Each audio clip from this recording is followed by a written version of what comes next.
Good Friday morning, my friends. I'm Pastor Ben Hayes from First Baptist Church, Dadeville, Alabama, bringing you our thought for the day on this fantastic Friday. No, I've not been wearing the same shirt for 3 days in a row. I'm pre-recording these, but right now I want you to know this weekend we got a great weekend ahead of us. Sunday morning, 8:45 Bible study, 10 a.m. worship. It's going to be good, so make sure you come and join us, and I know you'll appreciate it. Right now we're in Hebrews chapter 5.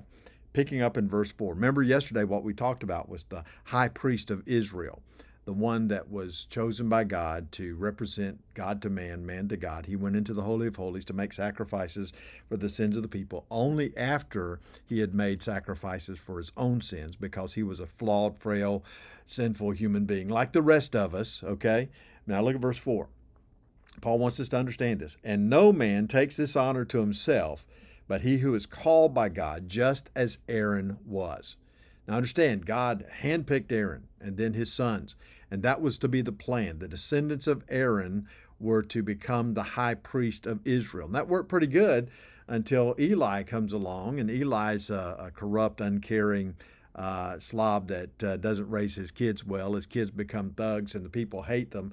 And so because of that, God says to Eli, your descendants will all disappear. They'll not continue to be the high priest. And so then God starts a new line of high priests. But understand something. God was supposed to be the one, always the one, who chose the high priest. Later on, as we come especially to the New Testament, that became a very political position.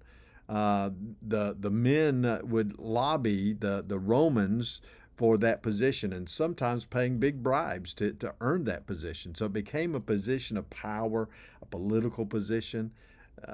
Paul says, here's the thing. The high priest is the one always chosen by God, just like Aaron was. Well, why? Look at verse 5. So also Christ did not glorify himself to become high priest. Jesus didn't do those things that the high priests were doing back in Paul's day. Jesus didn't choose to glorify himself, to try to force himself into that position. He didn't have to, because he was the choice of God.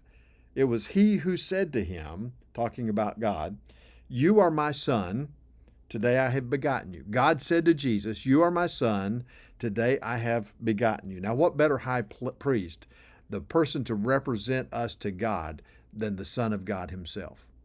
The Son of God who experienced everything that we would experience in life, who went through the pain, the hardships, the temptations, who knew what we were living in, who knew what life was going to be like, understood us and empathized with us.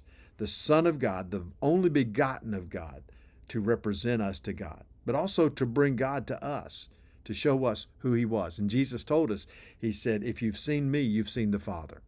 I only do what I hear the Father telling me to do. I only do what I see the Father doing. Jesus was the express image of God to us in all ways. Then verse 6, as he also says in another place, you are a priest forever according to the order of Melchizedek. Whew.